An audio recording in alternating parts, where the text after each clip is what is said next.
इतनी देर रात तक कहाँ थी बहू रानी? देखा आपने? रात के 11 बज रहे हैं। पूछिए अपनी लाडली से, कहाँ थी अब तक? क्या यही संस्कार हैं आप लोगों के? कड़कती आवाज में बोले ससुर जी। अंदर तो आने दीजिए भाई साहब, बैठकर बात करते हैं। प्राइवेट नौकरी है, कुछ काम आ गया होगा, उसकी तरफ से मैं माफी मांगता हूँ। हाथ जोड़कर बोले पापा। हाथ क्यों जोड़ रहे हैं पापा? क्या इतना भी विश्वास नहीं है अपनी बेटी पर? ऐसा ही है तो पूछिए ना, इनका अपना बेटा कहाँ है? संस्कार की बात करते हैं, गुस्से से बोली दीपा और एक दूसरे का मुंह ताकने लगे सास ससुर।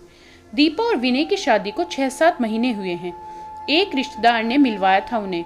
पढ़ी लिखी और नौकरी पेशा दीपा का परिचय पाकर ही पसंद कर लिया था उसके सास ससुर और विनय ने उसे। फिर तो रोज फोन करते, उसके मम्मी पापा को और रिश्तेदारों से भी कहलवाते। छोटा परिवार और सेटल्ड लड़का, और क्या चाहिए आजकल? इस तरह 1-2 बार मिले एवं दीपा और उसके घर वाले भी मान गए और धूमधाम से शादी हो गई दोनों की। मम्मी पापा जी और विनय 3 ही लोग थे घर में।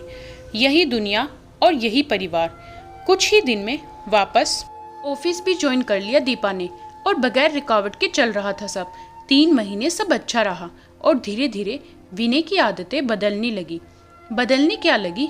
उसके दोस्तों के ग्रुप में वह अकेला ही विवाहित है तो अपने आप को बंधा हुआ समझने लगा और वापस आज़ादी ढूंढने लगा उनके साथ। कभी कभी से शुरू हुआ यह सिलसिला अब तो रोज की आदत बन गया। देर रात नशे में धुत घर लौटना व गुस्सा करना उसकी आदत हो गई। कुछ दिन तो कुछ नहीं बोली दीपा कि चलो ऑफिस की टेंशन होगी या कोई और समस्या होगी, लेकिन धीरे धीरे रात रात पर गायब रहने लगा। अक्सर पूरी रात बीत जाने के बाद सुबह 5-6 बजे घर आता, वह भी लड़खड़ाते हुए। इस वजह से ऑफिस भी नहीं जा पाता और वहां से भी शिकायतें आने लगी थी।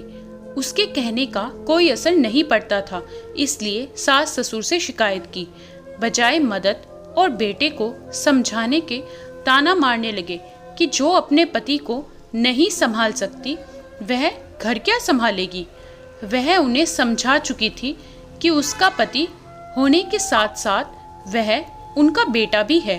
कोई समस्या आने पर नुकसान उनका भी होगा, लेकिन वे तो जैसे शादी करवाकर सारी जिम्मेदारी और चिंता बहू को सौंप चुके थे, इसलिए कुछ कहते ही नहीं थे। 4-5 महीने हो गए हैं उसे समझाते समझाते और सहते सहते, लेकिन ना माँ बाप को फिक्र है ना बेटे पर असर। अब तो खुद से ही सवाल करने का मन करता है कि क्यों कर रही है यहाँ। 2 दिन पहले दीपा का जन्मदिन था।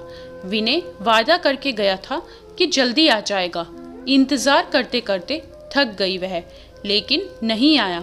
दूसरे दिन वापस आया और नाराज होने लगी दीपा तो सासू माँ उल्टे उसे ही सुनाने लगी कि इस तरह झगड़ा करती हो और घर पर शांति से नहीं रहने देती, इसलिए बाहर घूमता है। क्या हो गया अगर अपने शौक पूरे करता है और जिंदगी अपनी मर्जी से जीता है।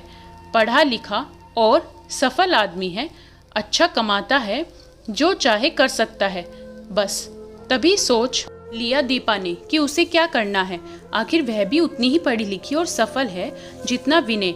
किसी की बराबरी नहीं करना चाहती वह, लेकिन शादी के बाद उसने भी काफी बदलाव किए हैं अपनी जीवन शैली में।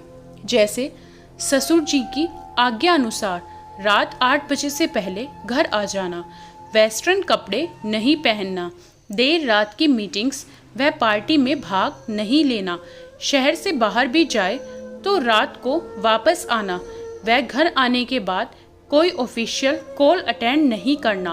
वो तो अच्छा है अपनी पुरानी व होनहार एम्प्लॉय का साथ दिया ऑफिस वालों ने, वरना नौकरी भी जाती और पति भी। लेकिन खुद के बेटे के लिए कोई नियम नहीं है। इस घर में मर्जी हो तब आता जाता है।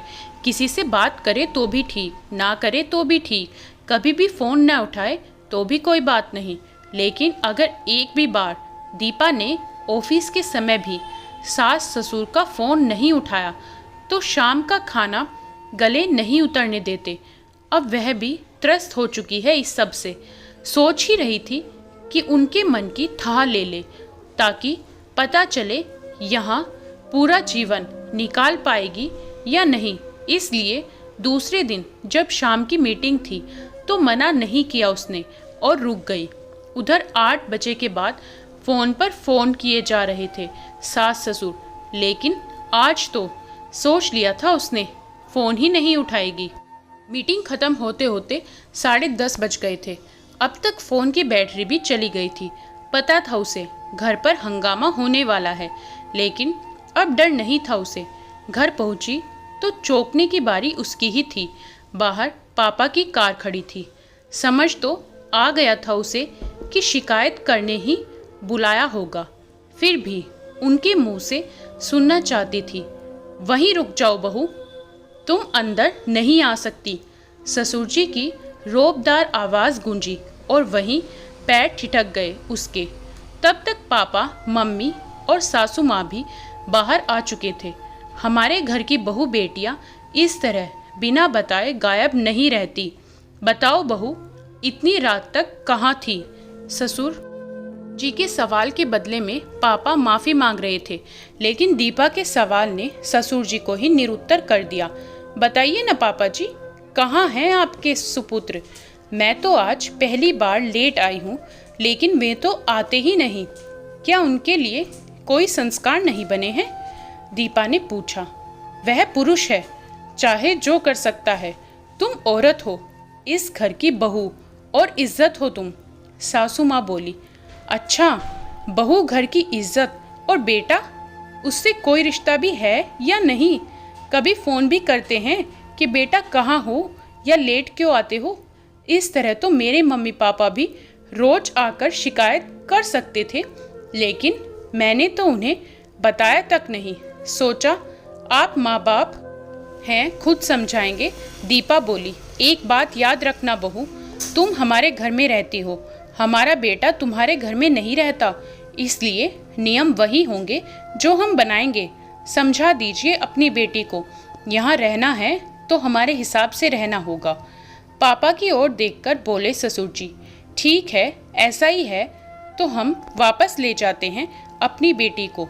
शादी करवाई है उसकी, बेचा नहीं है जो वापस नहीं मांग सकते। हमने सोचा था पढ़े लिखे लोग हैं, हमारी बेटी को समझेंगे, यही सोचकर तो बेफिक्र हो गए थे और ज़्यादा दखल अंदाजी भी नहीं करते थे। लेकिन अब लगता है थोड़ी दखल दी होती तो हमारी बच्ची को इतना सहना ना पड़ता। अब तो घर उसी तरह रहने जिस तरह हमारी बेटी रहती थी यहाँ, ससुराल के नियमों के अनुसार, क्योंकि मेरी बेटी भी उतनी ही पढ़ी लिखी और सफल है जितना आपका बेटा। चाहे तो आपका भी स्वागत है। चलें? ससुर जी को जवाब देकर माँ बेटी को इशारा किया और गाड़ी में जाकर बैठ गए। पापा वह सर पर हाथ रखकर वहीं बैठे रह गए सास ससुर। दोस्तों, कहानी कैसी लगी हमें कमेंट में बताएं। वीडियो को लाइक करें, शेयर करें और हमारे चैनल को सब्सक्राइब करना ना भूलें।